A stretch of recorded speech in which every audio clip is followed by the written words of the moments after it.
cordial saludo a todos los. Un día más, con la gracia del Señor, proseguimos el comentario del Catecismo de nuestra Madre la Iglesia. Estamos explicando el sacramento de la unción de los enfermos. Hoy es el cuarto día que dedicamos a este sacramento y vamos a concluir este apartado que tiene como título Cristo médico. En el sacramento de la unción de los enfermos, Jesús se presenta como médico, el sanador del hombre entero, cuerpo y alma. No olvidemos que es un sacramento, el de la unción de los enfermos, en el que se pide la sanación del cuerpo. Señor, si quieres puedes curarme. Se pide la sanación del cuerpo si es voluntad de Dios, y se pide la sanación del alma, de lo cual tenemos absoluta seguridad, ¿no?, que el Señor quiere dar el perdón de los pecados. Estamos en el punto 1504. Dice así este punto. A menudo Jesús pide a los enfermos, lo encuadro un poco antes de leerlo, estamos viendo un poco las bases bíblicas en el Nuevo Testamento, de los Evangelios en concreto, los pasajes del Nuevo Testamento de la vida de Jesús en los que vemos ya reflejados de alguna forma el sacramento de la unción de enfermos. Dice, a menudo Jesús pide a los enfermos que crean. Se sirve de signos para curar, saliva e imposición de manos, barro y ablución. Los enfermos tratan de tocarlo, pues salía de él una fuerza que los curaba a todos. Así, en los sacramentos, Cristo continúa tocándonos para sanarnos. Había pues allí una tal fe en la figura de Jesucristo que todo el mundo quería tocarle a Jesús. Las multitudes se agolpaban en torno a él, ¿no?, según cuentan los evangelios. Ahora leeremos algún pasaje. Querían tocarle. Y Jesús mismo, pues, él se prestaba a ello. Es más, se acercaba, les tocaba, les imponía las manos, hacía signos muy visibles, ¿no?, como los de con barro y con saliva ungirles en los ojos, imponer sus manos, pedir vete y lávate. Es decir, Jesús hacía ese tipo de signos muy visibles que nosotros ahora pues los entendemos como una especie de escuela de lo que posteriormente pues han sido los sacramentos, ¿no? Cristo instituyó los sacramentos y los instituyó en concordancia, en conformidad con este estilo suyo de acercarse a los más débiles, tocándolos, imponiéndoles las manos, haciendo aquellos signos del barro, de la saliva, del agua. Bueno, lo primero que dice este punto del Catecismo, el 1504, es que Jesús a menudo pedía a los enfermos que creyesen. Que creyesen.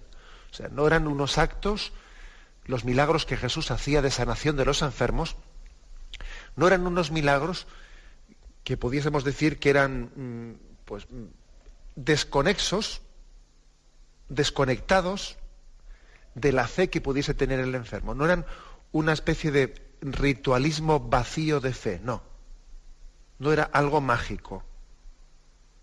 Aquí por la palabra mágico entiendo pues que haciendo determinado rito, es como se dice, ¿no? A ver, pues si frotas a la lámpara mágica, si le frotas a la lámpara 4 veces y pides un deseo, pues sale una especie de ritualismo mecánico. No era ese el caso. O sea, es decir, Jesús no se acerca a los enfermos, no hace aquellos signos de curación, no hace aquellos milagros de curación como pudiésemos entender, pues sencillamente como algo ritualista, desconectado de la fe que pudiera o no pudiera tener la persona a la que le iba a hacer el milagro. No. Por ejemplo, aquí se nos dice Marcos 5, 34 36. Él le dijo, hija, tu fe te ha salvado, vete en paz y queda curada de tu enfermedad. Jesús oyó lo que habían dicho. Dice al jefe de la sinagoga, no temas, solamente ten fe. O sea, le dice, hija, tu fe te ha salvado. Y luego le insiste, no temas, solamente ten fe. Otro texto, Marcos 9:23. Y muchas veces le ha arrojado, era una persona que estaba poseída por un mal espíritu, muchas veces le ha arrojado al fuego y al agua para acabar con él, pero si algo puedes, Jesús, ayúdanos, compadécete de este hombre. Jesús le dijo, ¿qué es eso de que si puedes? Todo es posible para quien cree. Al instante gritó el padre de aquel muchacho que estaba poseído, creo, pero ayuda a mi poca fe. Viendo Jesús que se agolpaba a la gente, increpó al espíritu inmundo, diciéndole, espíritu sordo y mudo, yo te lo mando, sal de él y no entres más en él. Y aquel espíritu inmediatamente liberó a aquel joven a quien tenía poseído. Pero fijaros que Jesús dice, todo es posible para el que cree. Y el padre de aquel chico que estaba poseído le dice, yo creo, pero aumenta mi fe. O sea, Jesús pedía la fe cuando iba a hacer un milagro de curación. La pedía. Incluso dice, que se haga según tu fe.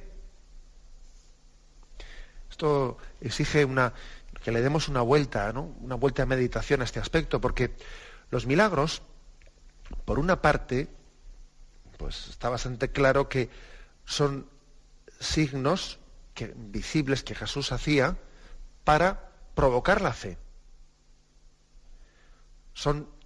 Están testificando la divinidad de Jesucristo.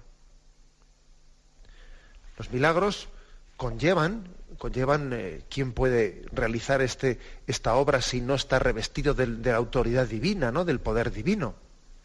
Los milagros, por una parte, testifican la fe, provocan la fe, son conducentes a ella. De hecho, hay un pasaje en el Evangelio de San Juan en el que Jesús dice, si no me creéis a mí, por lo menos creed a mis obras. Es como diciendo, oye, estas obras, estos milagros que Jesús ha realizado, son milagros que lo lógico es que concluyan en la fe. Lo lógico después de ver esos milagros de sanación es que se provoque la fe. Ahora bien, si es verdad esto, ¿no? Que la fe es el fruto de los milagros, también es verdad lo contrario, que Jesús también pide fe para hacer milagros. Y puede parecer una contradicción, pero las dos cosas se suman en los evangelios. No son una u otra. O sea, si la fe es fruto del milagro, que el milagro provoca la fe, también es verdad que Jesús pide la fe para poder hacer el milagro. El Señor no quiere solo que la fe sea la consecuencia del milagro, quiere también de alguna manera que sea el protagonista también, que tenga su parte de protagonismo en el milagro. ¿Es la fe la que hace el milagro? Yo no diría eso es incorrecto decirlo. Cuando Jesús le dice al enfermo que se haga según tu fe, no le está diciendo, es tu fe la que te va a curar, no, te va a curar la gracia de Dios. Ahora bien, la gracia de Dios no quiere actuar sin ti, sin tu concurso, sin tu colaboración. Por lo tanto, la gracia de Dios quiere que tu fe también confíe y que tu fe te haga dócil para poder recibir el milagro.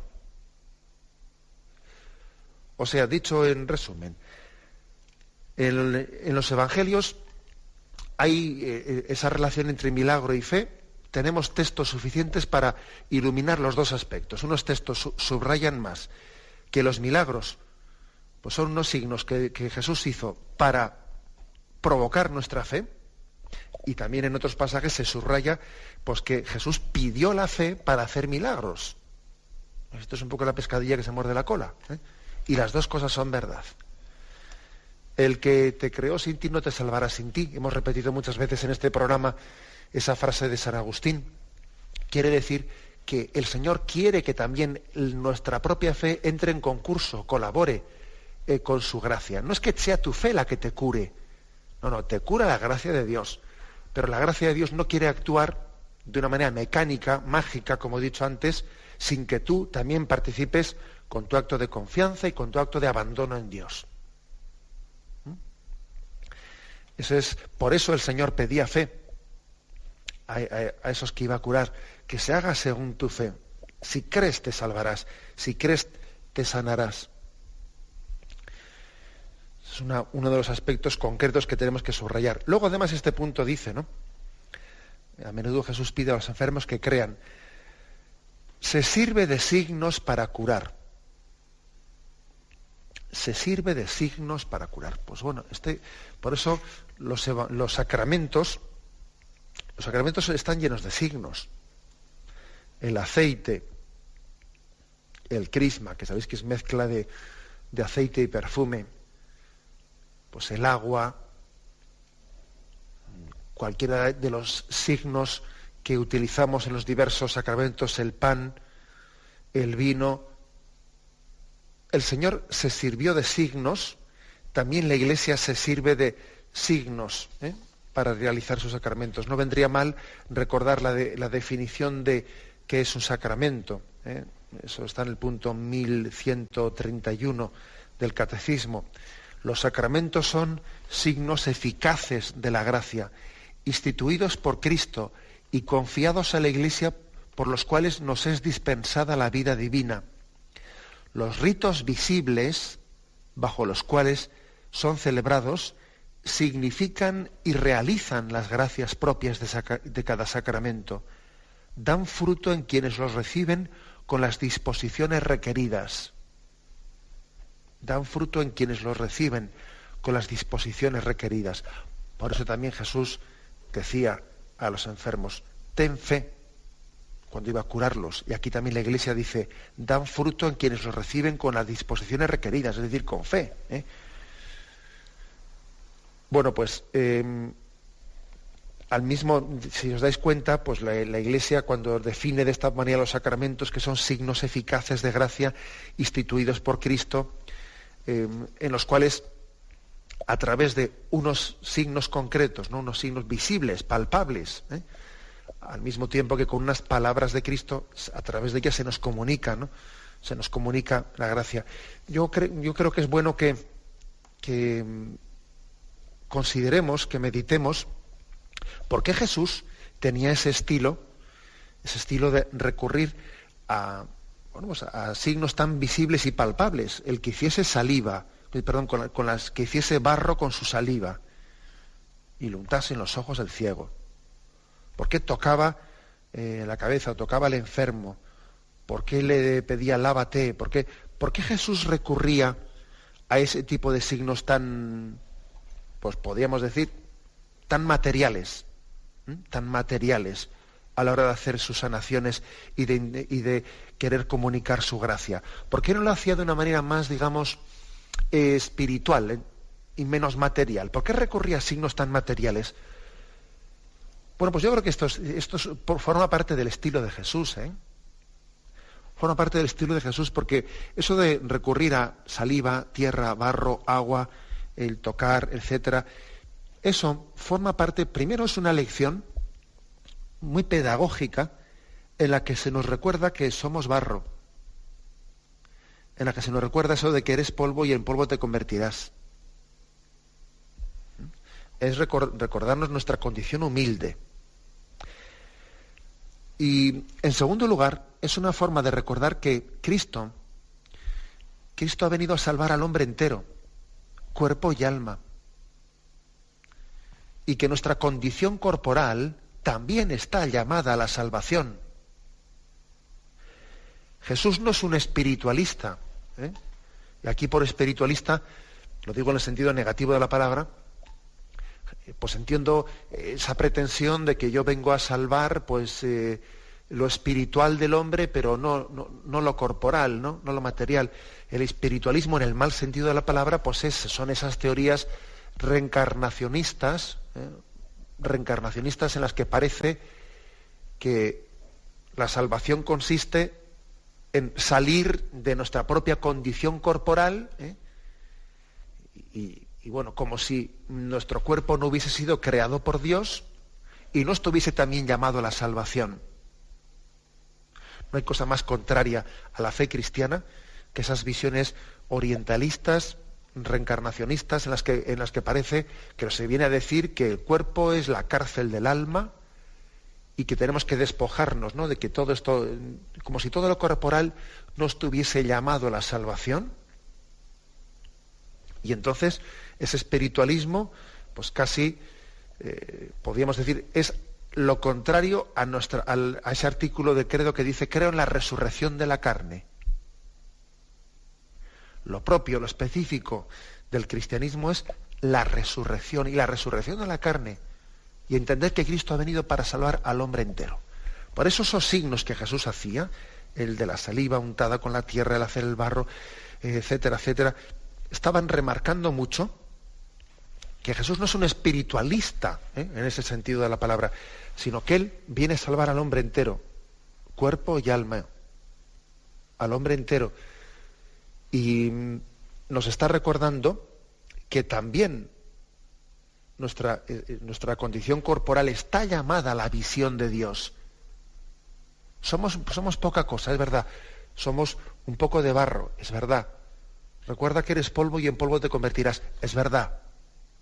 Pero al mismo tiempo somos un poco de barro, pero con deseo de infinito, con vocación de infinito, de infinitud, de vida eterna, por la gracia de Dios, por su misericordia. Esta condición corporal nuestra está llamada a la vida eterna y a contemplar a Dios cara a cara. Por eso ese estilo de Jesús, que recurría a signos tan materiales, tan palpables a la hora de curar a los enfermos, nos está recordando, sí, que somos poquita cosa, sí, pero al mismo tiempo que por la misericordia de Dios, esa poquita cosa que somos tiene una vocación, un destino glorioso, glorioso, plenamente glorificado a imagen del cuerpo resucitado de Cristo. También nuestra condición corporal, nuestra condición carnal, será glorificada y participará de la glorificación de Cristo en la resurrección. Bien, me despido con la bendición de Dios Todopoderoso, Padre, Hijo y Espíritu Santo, descienda sobre vosotros. Alabado sea Jesucristo.